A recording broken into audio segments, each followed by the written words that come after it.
Our parcel service for the longest time was stuck in 80s, 82, 83, 84. This is on time. And our competition has always delivered 95, 96.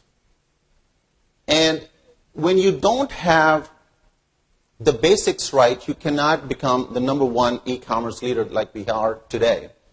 And one of the biggest challenge the team was dealing with was not that they needed a multi-million-dollar project to fix this.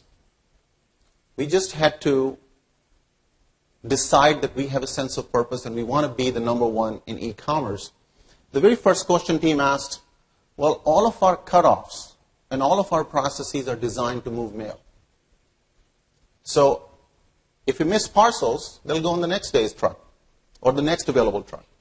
That means that they will not catch the cutoff for the morning delivery and will miss the on-time delivery. So how hard it is to change the cutoffs? Well, you let the people who know the best do it, and the gap in communication between our aspiration to be a number one parcel company versus on the floor, people making decisions about when the truck cutoff times are, was the real issue.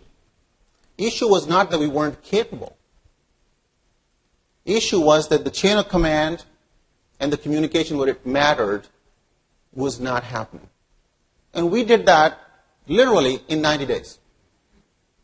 From 80s to early 90s, and we've spent 3 years, 4 years, bringing that 92 up to 95, 96. So, large ecosystems are not different. Canada Post is not different from any other large ecosystem. A lot of times the challenge is the sense of purpose, the sense of mission that we have at the top never makes it down to everyone. I, in fact, used to walk around in the depots and I'll joke around and say, have you hugged a parcel today? People used to laugh at it. But that started the conversation about the future of parcels. So, small change on cutoffs has changed our positioning from a also ran to a number one player in the e-commerce, to a point where Amazon now relies on us for peak seasons. 3 years in a row, they've given us the Best Partner Award. From the early days of working with some of the brands who would say, well, our products and our brand is too prestigious to travel on Canada Post.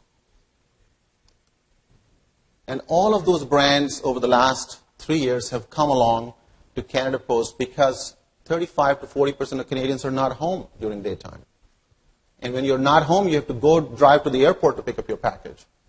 But suddenly, the 6,300 retail locations, which was and continues to be a challenge in some areas for us where they're not profitable, became an asset. Yellowknife is our fastest growing retail location for parcel pickups. Because in Yellowknife, if you're going to go buy a shirt, it's going to be yellow, medium, and that's it. You're not going to get the choice that you're going to get at Hudson's Bay or in a big city. So this e-commerce revolution has opened up communities that were left behind from the revolution, the digital revolution, from access to products, to services, to technology. So all of that would not have been possible had we not moved the focus. And that doesn't mean that we have taken our eye off the ball on the mail. Mail continues to be a $3 billion business for us. It continues to be the single largest core business that funds a lot of the fixed cost network.